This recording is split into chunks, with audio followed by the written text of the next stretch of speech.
네, 반갑습니다. 오늘도 행복한 40일 집중의 여정. 오늘 4주차 우리 전도자 캠프 시작하도록 하겠습니다. 제가 기도하겠습니다. 하나님 감사합니다. 행복한 전도자로 우리를 부르셔서 오직 복음 안에서 하나님이 가장 기뻐하시는 살리는 일에 집중하는 저와 여러분들이 될 수 있도록 하나님 역사하여 주옵소서. 오늘도 말씀으로 영적으로 새 힘을 얻게 하시고 말씀의 빛이 내 안에 비춰져서 내 안에 모든 어둠과 흑암들이 물러가는 참된 인생 캠프의 축복을 누리는 최고의 응답의 날이 될 수 있도록 역사하여 주옵소서. 예수 그리스도의 이름으로 기도드리옵나이다. 아멘. 네, 4주차 전도자의 캠프 오늘 네 번째 시간 바로 만남, 또 사건, 그리고 이제는 또 사람 캠프의 그런 말씀의 흐름 속에 있습니다. 오늘이 하나님 여러분에게 그런 최고의 날로 하나님은 역사하기를 원하십니다. 그러니까 어제도 아니고 내일도 아니고 오늘입니다. 오늘 하루, 이 날이 하나님 내 인생의 최고의 응답의 날이 되게 하여 주옵소서. 그러기 위해서는요, 저와 여러분들이 언약을 제대로 붙잡으면 됩니다. 그게 바로 오늘의 말씀이죠. 그럼 여러분들이 오늘 하루를 시작하면서 과연 여러분들은 어떤 말씀을 붙잡았습니까? 어떤 말씀을 언약으로 붙잡았습니까? 그 말씀이 오늘 하루 종일 나의 모든 삶 속에 응답되고 성취되는 거죠. 그러면 오늘 이 하루가 내 인생의 최고의 날이 되는 거예요. 그래서 말씀 붙잡는 것에서부터 여러분 인생 캠프가 시작됩니다. 하나님은 저와 여러분의 인생을 먼저 캠프하기를 원하십니다. 물론 우리가 현장 전도 캠프, 또 지금 태신자 품고 기도하고 다음 주엔 또 우리가 복음을 전달하고 또 초청도 하고 다 중요한 캠프입니다. 근데 그 캠프를 누가 합니까? 누굴 통해서 합니까? 나를 통해서 하기를 원하시는 거죠. 그래서 하나님은 가장 먼저 내 인생을 캠프하기를 원하십니다. 내 인생 가운데 그리스도의 빛을 비추시고 복음의 빛을 비추시고 창조와 생명의 빛을 비추어서 나를 하나님께서 치유하시고 회복시키시고 이젠 서밋으로 전도자로 하나님이 나를 세워가길 원하신다는 거죠. 그게 바로 인생 캠프입니다. 어쩌면 이 40일 집중 여정 전체는 뭐냐면요, 하나님이 나를 향한 인생 캠프의 여정입니다. 40년 광야 캠프였어요. 왜요? 그 애굽에서 가졌던 노예 근성과 체질들을 완전히 치유해서 영적 가나안 땅을 차지할 수 있는 서밋으로 전도자로 하나님이 40년 동안 광야에서 준비시키신 거죠. 인생 캠프였습니다. 그래서 우리가 만남 캠프, 그렇죠? 사건 캠프. 이 만남과 사건의 가장 핵심은 뭐냐면 결국은 뭐죠? 사람입니다. 사람이 전부 다예요. 사람이 그만큼 중요하다는 겁니다. 지금 여러분이 알고 있는 사람, 여러분이 품고 있는 태신자, 또 여러분과 관계 맺고 있는, 또 기도하고 있는 전도 대상자, 그들을 하나님은 나를 통해서 살리고 치유하기를 원하신다는 거죠. 그래서 내가 바로 뭐냐면 영적 아브라함입니다. 하나님이 나를 우리 가정에, 우리 가문에 영적 아브라함으로 부르셨어요. 믿음의 조상, 복의 근원. 하나님이 나를 우리 지역과 현장에 영적 아브라함으로 부르셨습니다. 하나님은 나를 우리 직장과 우리 회사에 영적 아브라함으로 부르셨다니까요. 그렇다면 내가 영적 아브라함이니까 하나님은 다른 사람을 살리기 이전에 먼저 나를 살리기를 원하신다는 거죠. 그러니까 아브라함을 하나님이 먼저 인생 캠프 하신 겁니다. 처음에 아브라함이 부름받은 이후에 계속 애굽 땅으로 내려가고 아내를 누이라 속이고 계속 조카 롯을 끝까지 데리고 있고, 그러한 아브라함의 인생을 하나님 뭐 하셨죠? 캠프 하신 거예요. 그래서 아브라함이 불신앙을 완전히 버리고 조카 롯을 떠나보내고 하나님 앞에 믿음으로 결단하면서 하나님 앞에, 언약 앞에 서기 시작한 거예요. 그게 창세기 13장 18절이었습니다. 하나님 더 이상 이제 너는 아브라함이 아니라 뭐라고? 아브라함이다. 인생을 바꿔버리신 거예요. 인생 캠프. 그래서 여러분이 중요한 이제 시작을 앞두고 뭡니까? 여러분 자신이 먼저 가장 중요한 인생 캠프의 응답 속에 여러분이 쓰임 받으셔야 됩니다. 그럼 인생 캠프의 시작은 뭡니까? 인생 캠프의 시작은 다른 게 아닙니다. 인생 캠프의 시작은 바로 뭐죠? 정체성. 내가 누구인지를 아는 것에서부터 내 인생 캠프가 시작됩니다. 하나님이 나를 어떤 존재로 만드셨는지, 하나님 나에게 무엇을 주셨는지, 하나님 나에게 어떤 축복을 주셨는지, 그것을 아는 것에서부터 내 인생이 달라지기 시작하는 거죠. 내 인생이 치유가 되고 회복이 되는 겁니다. 물론 이거 모르고, 그렇죠? 그냥 현장에 나가서 막 전도하고 돌아다니고 할 수 있습니다. 근데 그거는요 얼마 못 갑니다. 얼마 못 버텨요. 여러분 여호와의 증인 아시죠? 이 여호와의 증인이요 얼마나 열심히 하는지 모릅니다. 누가 그런 얘기야. 여호와의 증인들은 뭐 1년에 지구 거의 2바퀴를 돌 정도로 그 정도로 열심히 전도한다고 돌아다니고, 그 여호와의 증인은 안 가는 곳이 없습니다. 온 데를 다 돌아다닌다. 왜 그렇게 하느냐? 1년에 전도해야 될 뭐 이렇게 양이 있다는 거예요. 그걸 해야만이 저 하늘에서 상급을 받고 심지어 뭐 구원까지 받는다. 뭐 이렇게 되어 있는 거예요. 그러니까 막 미친 듯이 그렇게 열심히 막 온 동네방네를 다 다니면서 전도를 하는 거예요. 만나서 제가 여호와의 증인 몇 번 만나봤거든요. 얘기해보면요, 구원의 감격, 기쁨, 감사, 하나님이 함께 하시는 임마누엘과 이런 건요 전혀 없습니다. 막 눈에 막 살기, 막 도끼가 막 비춰지더라니까요. 그래서 제가 그 모습을 보면서 과연 이게 정말 하나님이 기뻐하시는 모습일까? 하나님이 정말 원하시는 전도가 이런 것일까? 정작 자기 자신은 죽어가고 있는데, 정작 자기 자신은 완전히 죽어 있으면서 막 이제 다니는 거예요. 현장과 전도한다고. 하나님이 아브라함을 제일 먼저 부르셔서 뭐라고 말씀하셨죠? 너로 큰 민족을, 내게 복을 주어서 내 이름을 창대하게 할 것이다. 너로 말미암아 천하 만민이 다 복을 얻게 할 것이다. 그러면서요, 너는 복이 될지라. 바로 네 자체가 복이라는 거예요. 막 복 받으려고 전도하고 복 받으려고 뭔가 막 헌신하고 봉사, 그게 아니라는 거예요. 왜? 네 존재 자체가, 너라는 사람 자체가 너는 복이야. 복의 근원, 복의 시작, 복의 뿌리. 그래서 나 때문, 내가 영적 아브라함이니까 나 때문에 우리 가정이 복을 받게 되는 거예요. 나 때문에 우리 남편과 우리 자녀가 복을 받게 되는 거예요. 나 때문에 우리 구역과 지역이 복을 받게 되는 거예요. 나 한 사람 때문에 우리 직장과 우리 회사가 복을 받게 되는 겁니다. 그러한 영적인 확신, 자부심 여러분 가지셔야 됩니다. 그게 다윗 때문에, 아버지 다윗 때문에 솔로몬이 크게 영적으로는요 잘한 게 없는데도 어마어마한 부귀영화 누렸습니다. 왜요? 네 아비 다윗이 맺은 그 언약 때문에. 너는 복이 될지라. 여러분 복의 근원입니다. 복덩어리요. 아, 내가 복덩어리구나. 이런 확신과 믿음 여러분 회복하시기 바랍니다. 그게 바로 하나님이 만드신 나의 정체성입니다. 그러면서 하나님이 저와 여러분을 뭐 하신 거죠? 하나님의 형상으로 만드셨죠. 하나님의 형상이란 말은 창세기 1장 27절에서 28절에 보니까 뭐라 나와 있습니까? 하나님이 자기 형상 곧 하나님의 형상대로 사람을 만드셨다. 하나님을 닮은 존재로 만드신 거예요, 우리를. 내 안에 감히 하나님을 닮은 모습을 내 안에 주신 거예요. 그게 바로 인간의 영혼입니다. 영적 존재예요. 그러면서 생육하고 번성하고 다스리고 정복하는 5가지 완벽한 축복을 우리에게 주셨습니다. 무슨 말이죠? 하나님은 처음부터 저와 여러분을 서밋으로 만드시고 서밋으로 부르셨다는 거예요. 그게 원래 우리 모습입니다. 서밋이 되기 위해서 막 훈련을 많이 받고 뭔가를 막 트레이닝을 많이 받고 아닙니다. 원래 하나님은 처음부터 나를 서밋으로 만드셨어요. 하나님을 닮은 존재로. 그래서 창세기 1장 31절에 하나님이 보시기에 심히 좋았더라. 하나님이 나를 바라보셨을 때, 내 인생을 바라보셨을 때 보기에 너무 심히 좋았더라. 무슨 뜻이죠? 완벽하고 놀라운 그런 모습으로 나를 만드셨기 때문에 내 인생을 보면서 완벽하고 놀라운 모습으로 하나님이 기뻐하셨다는 거예요. 그게 납니다. 그게 내 인생이에요. 그러한 인생으로 우리가 다시 새롭게 회복되어져 가야 돼요. 그게 바로 인생 캠프라는 겁니다.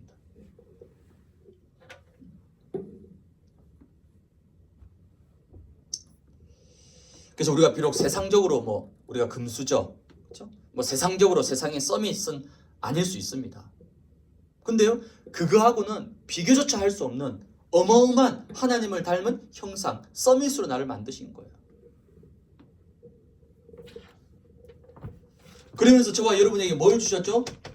하나님이 빛을 주신 거예요. 빛. 어떤 빛입니까? 창세기 1장 3절에 창조의 빛.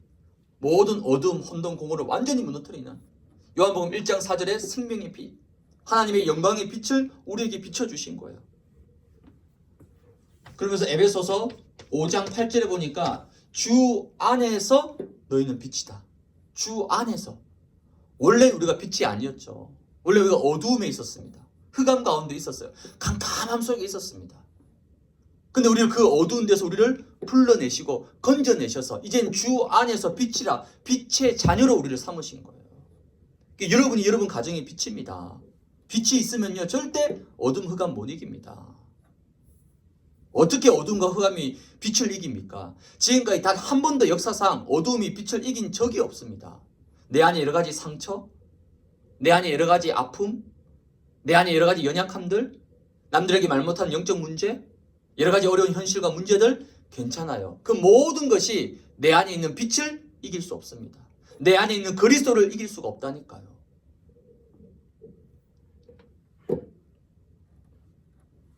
그게 바로 빛입니다. 빛. 그래서 예수님께서 마태복음 16장에 그렇죠? 그리스도를 고백한 그 베드로와 제자들에게 이제 예루살렘에 올라가서 고난을 당하고 십자가 지실 것을 막 얘기하니까 그때부터 제자들이 막 흔들리기 시작하는 거예요. 왜 흔들립니까? 아니 예수님이 십자가 지시면 자기들은 이제 어떻게 되느냐? 우리 미래가 어떻게 되느냐? 불안과 염려 속에 잡혀 있는 거예요. 그걸 아시고 예수님이 제자들을 베나산으로 탁 데리고 가서 예수님이 마치 신적으로 탁 보여주는 그 능력, 변화되는 모습, 변형되는 그 황홀한 모습, 얼굴이 막 해같이 빛나고 그러면서 모세 엘리야를 통해서 뭐 하신 거죠? 구약의 모든 율법과 선지자를 통해서 예언한 그 메시아 그리스도가 바로 나다. 그 보여주신 거예요. 그 믿음과 확신을 심어주신 겁니다. 그러면서 앞으로 찾아올 모든 문제와 어려움을 다 뛰어넘을 수 있는 초월할 수 있는 어마어마한 영적 힘을 심어주신 거죠. 그게 베나산 사건이었습니다. 빛. 나도 예수님처럼 영광스러운 모습으로 우리도 부활체로 우리도 올라가는 거예요. 혹시 지금 여러분에게 고통스러운 질병이 있고 여러 가지 어려운 경제 문제 또 여러 가지 이런 부분이 있다? 괜찮습니다. 그건 진짜 우리의 모습이 아니에요. 나중에 예수님이 재림하실 때 가장 완전하고 완벽한 모습 형상으로 우리가 부활되어져서 저 천국에 갈 겁니다. 그게 우리의 미래라는 거죠. 그게 바로 빛의 자녀, 빛의 축복입니다. 그러면서 하나님이 저와 여러분을 하나님의 자녀로 삼아주신 거예요. 하나님의 자녀. 요한복음 1장 12절에 보니까 하나님의 자녀가 되는 권세를 주셨느냐. 어떤 권세를 주셨습니까? 모든 사단마귀 흑암 세력, 모든 재앙과 저주가 완전히 벌벌 떨고 무릎 꿇을 수밖에 없는 어마어마한 하나님 자녀의 권세 주셨습니다. 예수 이름 부를 때에 하늘 군대가 동원되고 주의 천사들이 동원되고 성령께서 시공간을 초월하여 보좌의 능력으로 역사하는 어마어마한 하늘과 땅의 모든 권세를 우리에게 다 주셨습니다. 그게 하나님 자녀의 축복이에요. 이 모든 것이 요한복음 1장 13절에 보니까 육정이나 혈통으로 난 것이 아니고 하나님께로부터 난 자들이니라. 그러니까 저와 여러분들이 하나님께로부터 난 자들입니다. 얼마나 감사하고 참 귀한 존재입니까? 세상에 그 어떤 것하고도 비교할 수 없는 거예요. 이게 뭐라고요? 이게 납니다. 그 인생 캠프가 뭡니까? 내 인생이 오늘도 이 축복 속으로 들어가는 거예요. 여러분이 이 축복을 누리지 않으면요 자꾸만 눈에 보이는 거, 세상적인 거, 현실적인 거, 육신적인 거 그걸 가지고 내 인생을 바라보면요 내 인생이 왜 이럴까? 내 인생이 왜 이것밖에 안 될까? 난 지금까지 뭐 하며 살았느냐? 세상 바라보고 불신자 바라보고 부러워하고 그 속게 될 수밖에 없습니다. 아닙니다. 하나님은 내 인생 가운데 어마어마한 이런 축복을 주셨다니까요. 오늘도 내 인생이 이 축복 속으로 들어가서 마음껏 이 축복을 누리고 회복해야 됩니다. 그게 뭐죠? 인생 캠프입니다. 이거 누릴 때 하나님이 내 인생을 새롭게 재창조해 나가시는 거예요. 이런 축복을 여러분 누리시기 바랍니다. 그래야지 우리가 이 축복을 누리는 인생 캠프가 되어야지 다른 사람도 살릴 수 있잖아요. 아니 지금 내가 내 인생을 제대로 누리지 못하고 내 인생이 주신 이 어마어마한 정체성과 하나님 형상과 서밋과 이런 신분을 못 누리고 있는데 어떻게 다른 사람을 돕고 다른 사람을 살리고 다른 사람을 치유할 수 있겠습니까? 그래서 제일 먼저 인생 캠프 하라는 거예요. 오늘도 내 인생을 하나님이 캠프하시도록 오늘도 내가 빛 가운데로 나아가는 거예요. 갈보리 십자가 앞으로 나아가는 겁니다. 내 인생이 캠프가 되어지면 이 인생 캠프를 누리고 있다 보면요, 그때부터 하나님이 중요한 만남을 주십니다. 모든 만남이 응답이 되고 축복이 되는 거예요. 모든 사건이 뭐가 되는 겁니까? 재수가 없고 운이 나쁘고 그게 아니라 모든 사건들이 뭐가 되는 거죠? 하나님의 언약을 성취하는 절대 사건이 되는 거예요. 그러면서 오늘은 드디어 뭡니까? 이제 사람을 살리는 사람 캠프가 시작되는 겁니다. 나를 통해서. 이 사람 캠프의 시작은 뭡니까? 먼저 하나님의 계획을 붙잡아야 됩니다. 사실 내 주변에 많은 사람이 있습니다. 지금 우리 동네에 살고 있는, 우리 주택에 살고 있는, 우리 아파트에 살고 있는, 나와 관계 맺고 있는 또 지인들, 친척들, 친구들, 많은 사람들이 있습니다. 그 많은 사람들 중에서 하나님의 계획이 있는 사람이 과연 누구인가? 이 눈으로 바라봐야 되는 거예요. 하나님의 계획을 이 영적인 눈으로 바라보는 거죠. 그러면 먼저 뭐가 보입니까? 시급한 사람. 여러 가지 문제와 사건 속에 있는 사람, 여러 가지 어려움을 당하고 고난을 당하고 있는, 그건 다 시급한 사람들입니다. 이 시급한 사람이 보여지고 발견되어지게 되어 있습니다. 작년에 우리가 박지선 씨 자살했죠. 개그우먼이죠. 이분이 원래는 고대 출신, 엘리트죠. 공부 잘하고 똑똑하고. 근데 햇볕 알러지. 그러니까 연예인에게는 치명적인 거죠. 왜? 메이크업을 못하니까 무대에 방송에 설 수가 없고, 또 코로나 때문에 더더욱 그렇겠죠. 그러니까 얼마나 참 말 못하는 고통의 시간을 보냈겠습니까? 그 고통을 이기지 못하고 그 우울증까지 찾아오고 이걸 못 이겨가지고 결국은 자살을 선택한 거죠. 그 무슨 말입니까? 시급한 사람이었다는 거예요. 그 주변에 많은 개그우먼들, 연예인들, 동료들이 많이 있었지만은 전혀 도와주지 못한 거죠. 아니, 도움이 되지 못한 거겠죠. 하나님의 계획을 놓고 우리가 바라보면요, 그 속에 갈급한 사람이 또 보여져요. 갈급한 사람. 뭔가 이 마음의 상태가요, 뭔가를 찾고 뭔가를 갈구하고 뭔가 답을 찾으려고 몸부림치고 발버둥치고 막 지푸라기도 잡으려고. 그래서 사람들이요, 어려울수록 막 이단, 사이비 막 몰리는 거예요. 점쟁이, 무속에게 몰립니다. 왜? 뭐라도 답을 찾아야 되니까. 그게 뭐냐면 갈급함, 절박함이라는 거예요. 문제 찾아오죠. 이런 문제 저런 문제 터지죠. 막 고통이 찾아오고 재앙이 터지니까 어쨌든 해결해야 되니까 뭐라도 붙잡는 거예요. 뭐라도. 그 처음 다 갈급한 사람들입니다. 어제 그 기사를 보니까 일산 동구, 일산 동구라고 그러니까 제가 눈이 막 번쩍 떠있잖아요. 우리 교구 지역이니까. 거기 한 오피스텔에서 드라마 작가가 70이 넘은 어머니와 함께 투신 자살한 거예요. 유서는 없으니까 왜 자살했는지는 아직 정확히 밝혀지지 않았습니다. 근데 대략 추측하건대 드라마 작가니까 얼마나 참 고달프고 힘들겠습니까? 우리나라에 손꼽히는 몇 명, 1%도 안 되는 그런 스타 작가 외에는요, 대부분 작가들은 다 그 밑에서 시다 생활합니다. 거의 다 시다같이 노가다같이 그렇게 시키는 거 막 하면서 무시당하고 갑질당하고, 그 세계가 그렇습니다, 여러분. 얼마나 참 어렵고 힘들고 그렇겠습니까? 그러다 극단적인 선택을 한 거죠. 그럼 얼마나 갈급했겠습니까? 그래서 저와 여러분들이 하나님의 계획을 가지고 그 눈으로 바라보면 이젠 드디어 하나님의 시간표에 있는 사람이 보여지는 거예요. 하나님의 시간표 속에 있는 사람이 누구냐? 하나님의 시간표 속에 있는 사람이 누구냐? 기도하고 있으면 하나님의 여러 가지 문제와 사건과 만남과 일을 통해서 딱 하나님의 시간표에 있는 사람이구나 보여지고 발견되게 합니다.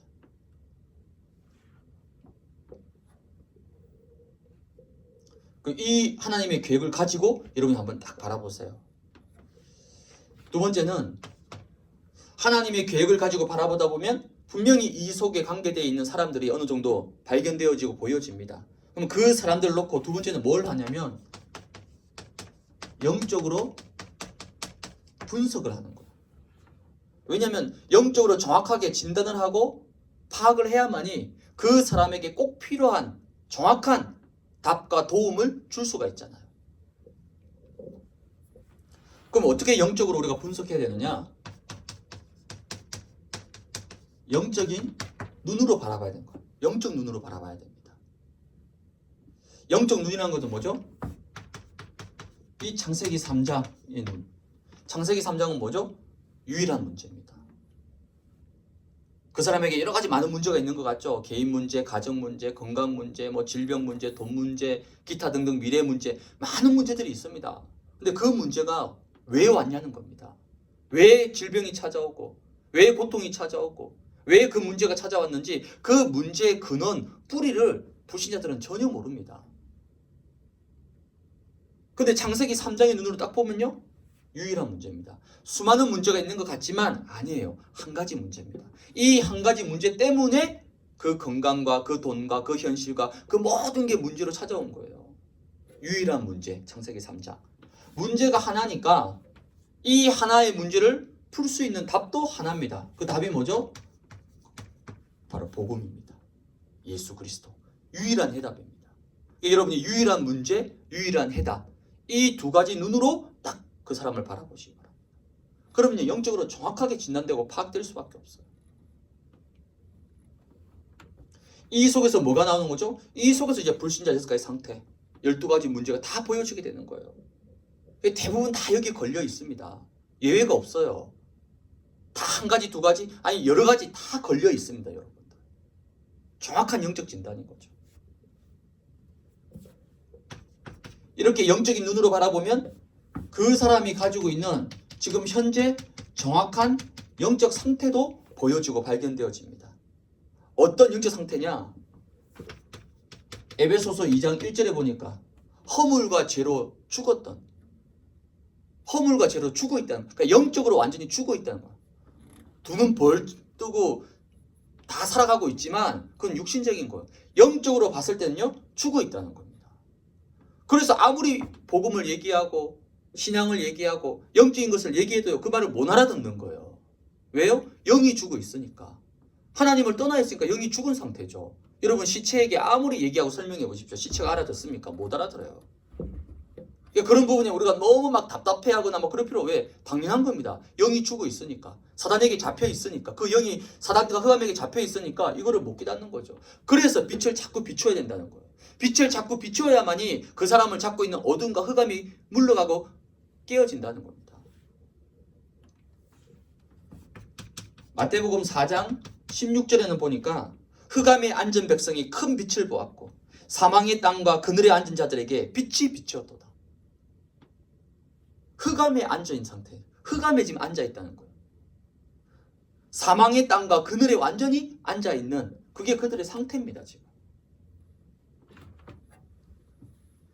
이사야 42장 7절에는 보니까 눈먼 자들의 눈을 밝히고 갇힌 자를 감옥에서 이끌어내고 흑암에 앉은 자를 감방에서 나오게 할 것이다.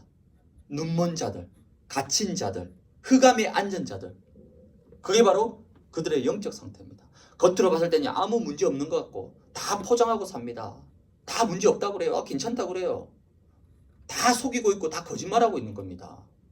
겉으로 봐서는 잘 사는 것 같고 아무 문제 없는 것 같고 태평한 것 같고 아니에요.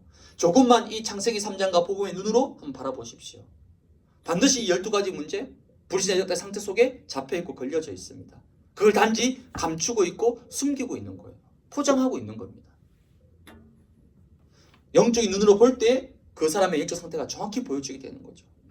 그러면서 이 영적 상태가 올 수밖에 없는 중요한 영적 배경이 보여지고 발견되어집니다. 영적 배경이 뭡니까? 요한복음 8장 44절. 너희는 너희 아비 마귀. 어쩔 수 없습니다. 그 아비가 마귀이기 때문에 마귀가 시킨 대로 해야 되는 거예요. 마귀가 하라는 대로 해야 되는 겁니다.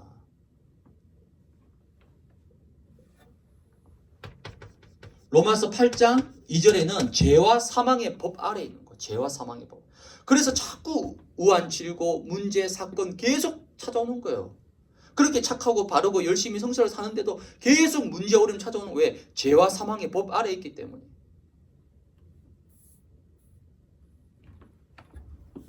골로새서 2장 8절에는 보니까 뭐라 나옵니까? 철학과 헛된 속임수로 너희를 사로잡을까 봐. 그러니까 철학과 헛된 속임수. 이게 뭡니까? 사람의 전통과 세상의 초등 학문을 따르는 것이다. 이게 잘못된 사상과 지식과 철학과 이런 걸요 완전히 잡혀 있는 거예요. 그러니까 복음을 아무리 얘기도 못 깨닫는 거예요. 그게 흑암이랍니다. 흑암. 그 대부분 영적 배경은요 다른 거 아닙니다. 대부분 뭡니까?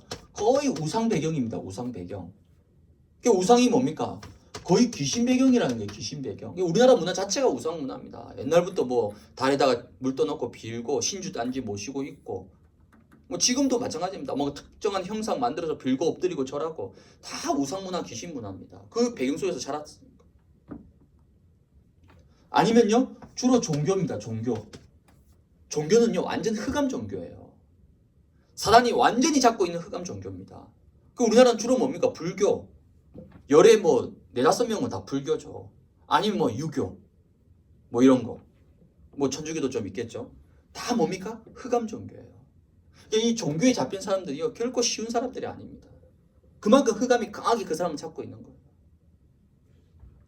아니면요 뭔가 신념. 주로 무교.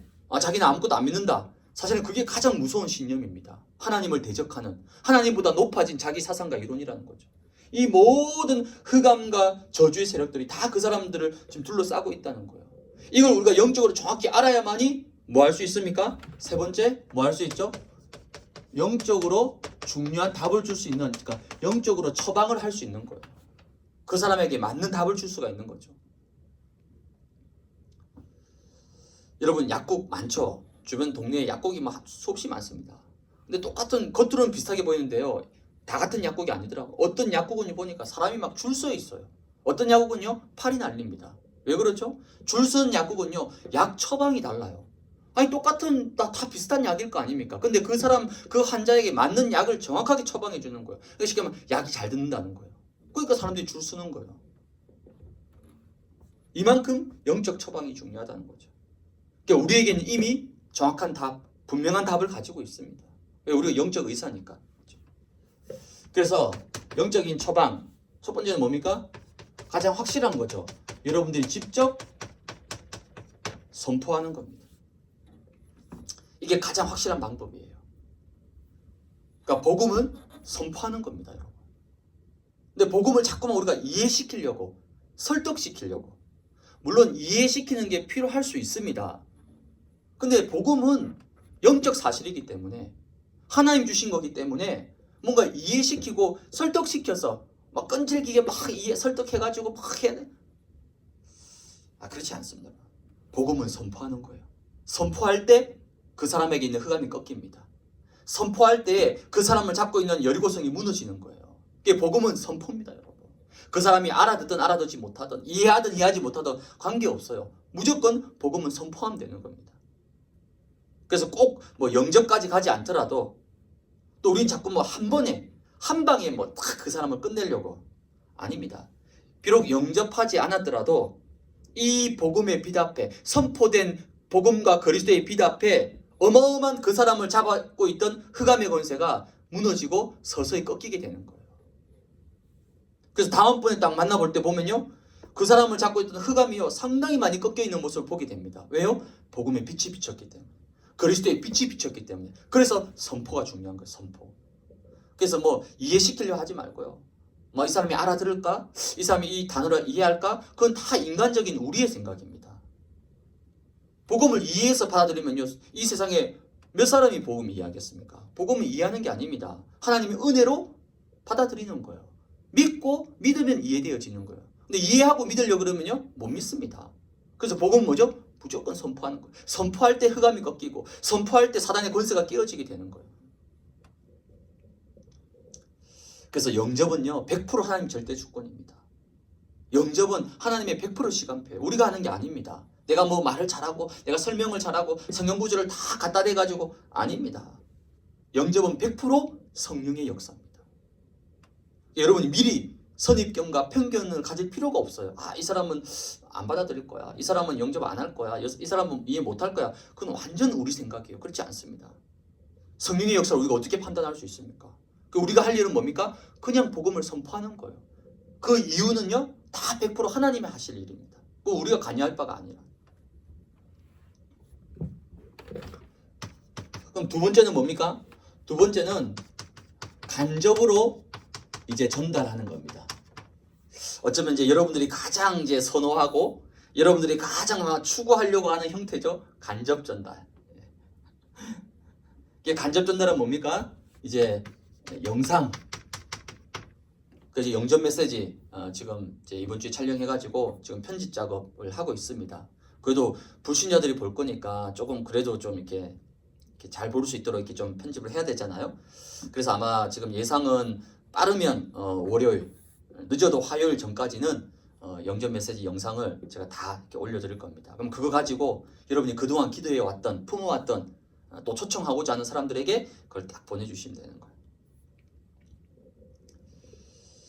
그리고 또 지금 우리가 온라인 초청 하는데 이 모바일로 카톡으로 보낼 수 있는 온라인 초청장을 또 지금 준비하고 있습니다. 좀 예쁘게 디자인해가지고 거기에는요 이 영접 메시지 들을 수 있는 유튜브 링크 주소도 넣고 또 우리 2부 3부 예원교회 유튜브 생방송 예배 주소도 딱 넣고 해가지고 딱 여기 볼 수 있도록 이런 부분들, 또 여러 가지 여러분들이 자료도 있습니다.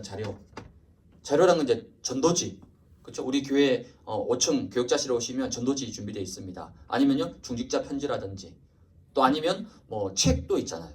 우리 담임 목사님 저서 있잖아요. 염려 아웃, 그 굉장히 좋은 반응들이 있었거든요. 또 행복한 선물, 뭐 이런 여러 가지 책도 있습니다. 이게 전부 다 뭐죠? 간접적으로 이 사람에게 복음을 전달하는 거예요.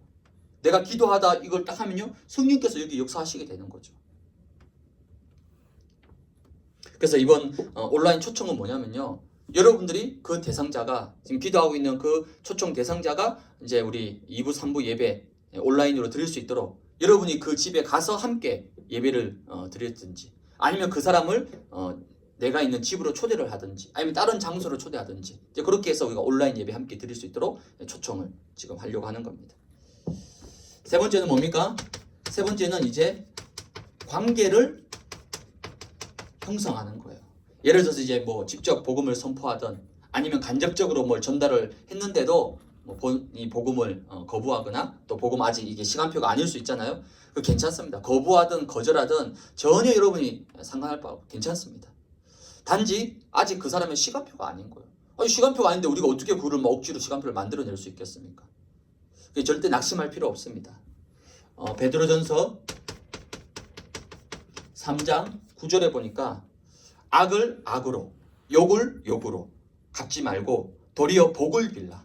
이를 위하여 너희가 부르심을 받았나니 이는 복을 이어받게 하려 하심이니라. 이 사람이 복음을 안 받고 복음을 거절하고 혹시도 뭐 좀 기분 나쁘게 하고 자존심 상하게 하고 막 그렇게 했다 하더라도 그것을 악을 악으로 갚지 말고 모욕을 모욕으로 갚지 말고 뭐하라고? 도리어 뭐하라고요? 도리어 복을 빌어주라. 복을 긍휼히 여겨주라. 불쌍히 여겨라. 기도해줘라. 왜요? 이를 위하여 너희가 부르심을 받았다. 이거 하라고. 복을 빌어주는 거, 기도해주는 거. 그거 얼마나 감사한 겁니까? 내가 이 사람에게 복음의 빛을 비추었고 복음을 전달했다는 그 자체가 여러분 이미 성공이고 이미 응답받은 겁니다. 근데 우린 자꾸 어디에 기준을 두죠? 했냐, 영접했냐 안 했냐, 초청했냐 안 했냐, 왔냐 안 왔냐. 그거는 결과적인 그 결과는요 하나님이 베풀어 주시는 거예요. 내가 그 결과를 만들어내는 게 아닙니다. 도리어 복을 빌라. 이걸 위해 너희가 부르심을 받았다. 이는 뭐예요? 복을 이어받게 하려 하십니다. 복을 유혹으로 받게 하시다. 현대인 성경에 보면요 복을 상속받게 하시려고 여러분을 부르셨다는 거예요. 그 자체가 바로 복입니다, 여러분. 더 확실한 건 뭡니까? 마태복음 10장 12절에서 13절에 보니까 그 집에 들어가서 평안하기를 빌라. 그 집이 이에 합당하면 너희 빈 평안이 거기 임할 것이요, 만일 합당하지 아니하면 그 평안이 누구에게요? 너희에게로 돌아올 것이다. 참 감사한 말이죠. 그러니까 전도는 실패가 없는 거예요. 우린 자꾸 전도했을 때요 영접 꼭 해야만이, 또 이 복음을 꼭 받아들이고 뭐 이거 해야만이 성공했다 생각합니다. 아닙니다. 누굴 만나든지 복을 빌고 어느 집에 가든지 평안하기를 빌라. 그 평안을 빌었는데 그 사람이 안 받아들인다. 그 시간표니까 어떡하겠습니까? 근데 그 사람이 안 받아들이면 내가 기도하고 했던 그 모든 것들이 누구에게 돌아온다고? 다 나에게로 다 들어온다는 거예요. 그래서 전도자는요 더 큰 복을 받는 거예요. 왜? 그 복이 다 나한테 돌아오기 때문에. 그렇다고 해서 일부러 막 영접하지 말라고, 일부러 막 받아들이지 말라고 할 필요 없죠. 그럼 더 큰 복이 여러분에게 옵니다, 여러분. 이게 관계 형성. 이번이 아니더라도 또 다음에 시간표가 있고 또 다음에 기회가 있잖아요. 그러니까 좋은 관계를 형성해 넣어서 이후에도 계속 복음을 또 메시지를 전달하고 이렇게 할 수 있도록 관계를 잘 맺어 놓으라는 겁니다. 결론입니다. 이 모든 것을 놓고 저와 여러분들은 뭘 붙잡으면 되냐면요, 하나님의 절대 주권을 붙잡는 겁니다. 왜냐? 사람은 결코 쉽지 않습니다, 여러분. 사람은 쉬운 존재가 아니에요. 하지만 그 사람의 생명, 그 사람의 미래 누구 손에 있습니까? 누가 붙잡고 있습니까? 사무엘상 2장 6절에 보니까 여호와는 죽이기도 하시고 살리기도 하시며 스올에 내리기도 하시고 거기서 올리기도 하시는도다. 사람을 살리기도 하고 죽이기도 한 분이 누굽니까? 스올에만 지옥 권세예요. 그 지옥 형벌에서 올리기도 하고 내리기도 하시고 누가 하신다고요? 바로 전능자 여호와 하나님 손에 있다는 거예요. 그 절대 주권입니다. 그래서 이 사람이 복음을 거부하고 받아들이고 그 필요 없다 그러고 하지 마라 그러고 이런 얘기 하지 마라, 괜찮습니다. 그렇게 말하는 그 사람의 인생이 누구 손에 달려 있다고요? 하나님 손에 있습니다. 그래서 저와 여러분들은 뭘 가지면 됩니까? 절대 믿음을 여러분이 딱 붙잡고 있으면 됩니다. 내가 복음을 전했기 때문에, 또 반대로 내가 복음을 안 전했기 때문에 그게 아니란 거예요. 하나님의 시간표 속에 있는 거예요. 하나님이 하시는 겁니다. 나는 단지 내 인생을 변화시킨, 나에게 정말 해답이 되는 이 복음만, 이 그리스도만 말해주고 알려주면 되는 거예요. 딱 거기까지입니다. 그 나머지 그 이상한 것은요, 하나님의 몫입니다. 나머지는요, 하나님이 하신다는 거죠. 그래서 이사야 60장 22절에 보면 때가 되면 나 여호와가, 때가 되면 하나님이 하신다는 겁니다. 물론 그 때가 이왕이면, 그렇죠? 다음 주에 또 우리가 초청하고자 하는 그날에 되면 너무 좋겠지만, 그러지 않다 할지라도 하나님은 더 좋은 것으로 역사하실 거니까. 그래서 혹시 복음을 거절하고 안 받아들이더라도요, 괜찮습니다.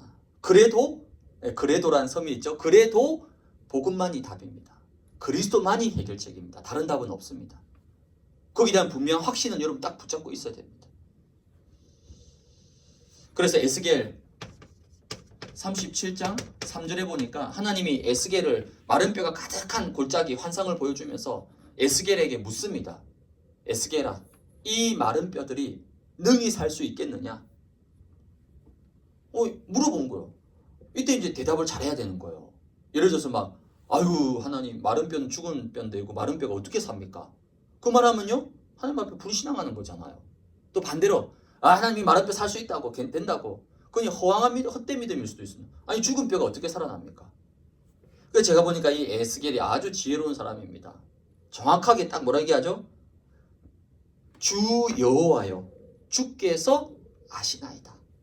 그 말은 무슨 말이죠? 지금 하나님께로 이제 공을 돌린 거예요. 바톤을 넘기는 겁니다. 하나님이 아신다는 거예요. 하나님이 하신다는 거예요. 하나님이 하시면 된다는 거죠. 우리가 복음을 전했기 때문에, 또 복음을 안 전했기 때문에 그게 아니라 하나님이 하시면 되는 겁니다. 하나님이 하실 일이라는 거죠. 주 여호와여, 주님이 아십니다. 그러면서 하나님이 뭐라 합니까? 마른 뼈들에게 대언하여 이르기를 여호와의 말씀을 들을지어다. 그 마른 뼈들에게 말씀을 들을지어다. 너는 이 말씀을 대언하고 생기를 불어넣어라. 무슨 말입니까? 그 영혼, 그 대상자 살릴 수 있는 건요, 하나님의 말씀이 들어가야 되는 거예요. 하나님의 말씀이 그 영혼 속에 들어갈 때 그 영혼이 소생케 되고 치유되고 살아나고 흑암에서 빠져나오게 된다는 거죠. 하나님이 하실 것이다. 그게 믿음입니다. 그래서 저와 여러분들이 불신앙만 하지 않으면 됩니다. 불신앙. 낙심하거나 포기하지만 않으면 되는 거예요. 하나님이 일하시도록 우리는 기도만 하면 됩니다. 왜냐? 하나님은 뭐 하는 거죠? 하나님은 우리의 중심을 보는 거예요. 우리의 행위와 열심을 보는 게 아닙니다. 내가 몇 명을 대상자를 품었고 그게 중요한 게 아니에요. 하나님 뭐 보신다고? 중심을 보신다는 거예요. 중심. 내가 얼마나 영혼을 사랑하고 Are you still burning? 아직도 복음으로 불타고 있느냐? 우리의 가슴과 중심을 하나님이 보시는 거죠. 그래서 이번 한 주간은요, 중요한 영적 싸움의 한 주간입니다, 여러분. 왜냐하면 지금 전도 대상자를 품고 또 초청할 대상자를 품고 온 교구가 함께 지금 기도하고 있습니다. 이걸 놓고 사단이 얼마나 싫겠습니까? 이게 사단이 지금 배가 아파서 막 죽으려고 하는 거예요. 아니 그냥 40일 집중의 여정 남들 하는 것처럼 그냥 좀 적당히 하고 그냥 뭐 은혜 받고 좀 하다가 끝내지. 굳이 이거를 전도자의 캠프 그래가지고 뭐 대상자를 품고 명단을 적고 기도하고 십자가 그리고 뭐 온라인 초청까지 한다고 별나게 하니까 사단이 얼마나 꼴보기 싫겠습니까? 저와 여러분들이. 그 사단이 가만히 있겠습니까, 여러분? 그래서 우리는 그냥 집중이 아니라 뭡니까? 이제 저와 여러분들은 남은 시간 절대 집중을 해야 되는 거예요. 절대 집중. 꼭 중요한 시간표, 중요한 타이밍을 놓고 사단은요 반대로 집중하지 못하도록요 막 별별 짓을 다 하는 거예요. 내가 지금 집중하고 있는지 안 하는지는요 하나님이 아시고 사단이 압니다, 여러분. 사람들은 몰라요. 저도 모릅니다. 제가 57개 팀, 220명 어떻게 다 압니까? 뭐 CCTV가 있는 것도 아니고. 저는 몰라요. 또 저를 위해서 할 필요 없습니다. 하나님 앞에서. 내 인생이 하나님 앞에서. 누구를 위한 집중입니까? 첫째는 하나님을 위한 집중이요. 나를 위한 집중인 거죠. 지금은 이제 4주차 이제 지나가면서 조금 이제 시간이 길어졌죠. 1주차부터 시작해서 지금 꽤 시간이 흘렀습니다. 그러다 보니까 좀 영적으로 느슨해지기도 하고 또 이제 이 40일 하는 게 조금 이제 익숙해져 가지고 나도 모르게 집중력이 떨어지고 흐트러질 수 있습니다.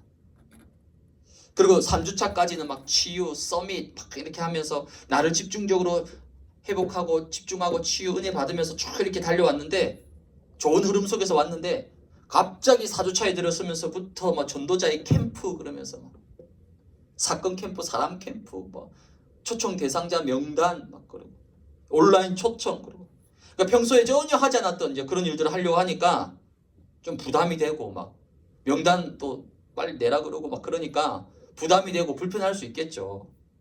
근데 여러분이 잊지 말아야 될 게 하나 있습니다. 뭐냐? 지금 저와 여러분들은 인생 캠프의 여정을 걸어가고 있어요. 하나님이 왜 하필 40년 동안 이스라엘 백성들을 그 광야로 몰아붙였을까요? 인생 캠프 하라는 거예요. 인생 캠프. 이 모든 것들이 인생 캠프라는 겁니다, 여러분. 근데 우리는 어떤 체질을 가지고 있죠? 마태복음 17장 4절에 보니까 주여 우리가 여기 있는 것이 좋사오니 무슨 말이죠? 예수님이 변형돼 가지고 막 마치 천국처럼 황홀한 그 속에서 그냥 평생 여기 있고 싶다는 거죠. 얼마나 좋겠습니까? 여러분 천국에 갔다 생각하면 얼마나 좋겠습니까? 베드로가 주여 여기 있는 것이 좋사오니 그러면서 여기다 아예 뭐한 초막을 짓겠다. 초막 지금 무슨 말이죠? 아예 털을 잡고 눌러 앉겠다는 거죠.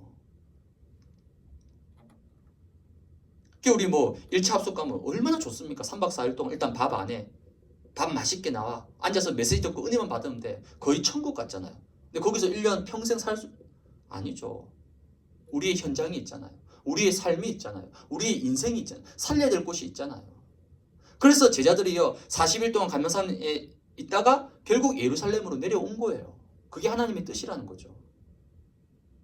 그 제자들이 이제 정신 못 차리고 베드로가 정신 못 차리고 있으니까 5절에 보니까 빛난 구름이 확 덮이면서 구름 속에서 막 소리가 나는 거예요. 이는 내 사랑하는 아들이고 내 기뻐한 자라 하시면서 뭐랍니까? 너희는 그의 말을 들을지어다. 하나님이 정말 그러니까 나는 막 이런 게 싫고 귀찮고 부담되고 불편하고 여기 있는 것이 좋사오니 그게 우리 체질이고 우리 인생입니다. 하나님은 그 인생을 캠프하기를 원하시는 거죠. 서밋의 인생으로, 전도자의 인생으로. 그게 바로 인생 캠프를 하고 있는 거예요. 몸에 좋은 약일수록 씁니다, 여러분. 달달하고 달콤하고 그게 사실 불량식품일 가능성이 많습니다. 진짜 좋은 약은요 쓰다니까요. 내 하고 싶은 대로, 내가 원하는 대로 그러면 내 인생은 절대 안 바뀝니다, 여러분. 그래서 베나산에서 내려오자마자 바로 귀신 들린 현장으로 예수님 데려가셔서 치유하신 장을 보여주신 거예요. 여기가 진짜 너희들이 도전하고 응답받을 곳이라는 거죠. 저 베나산은 잠깐 믿음의 확신을 위해서 잠깐 맛배기로 보여준 거고. 그래서 제가 그 메시지 오늘 이번 주일 강단 말씀 받으면서 야 하나님이 너무 정확하시구나. 어쩜 이렇게 우리를 잘 아시고